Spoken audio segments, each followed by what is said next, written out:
ইসলাম মানুষকে মানুষের গোলামি থেকে বের করতে চায়, এটা ঠিক, কিন্তু স্বাধীনতা দিতে চায় তা কিন্তু নয়।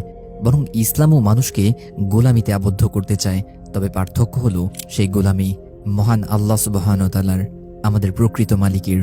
ইসলাম মানুষকে সংকীর্ণ পৃথিবীর গোলামি কাটিয়ে প্রশস্ত জান্নাতের দিকে আহ্বান করে। আমাদেরকে বুঝতে হবে, আদতে স্বাধীনতা বলতে কোথাও কিছু নেই। সবাই কারো না কারো গোলামি করছে।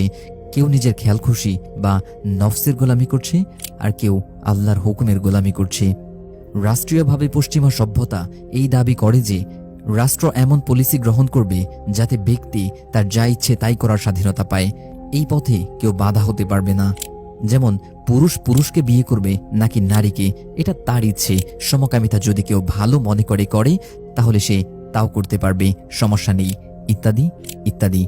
মোট কথা, ব্যক্তিকে ভালো মন্দ যা ইচ্ছে তাই করার অধিকার দেয়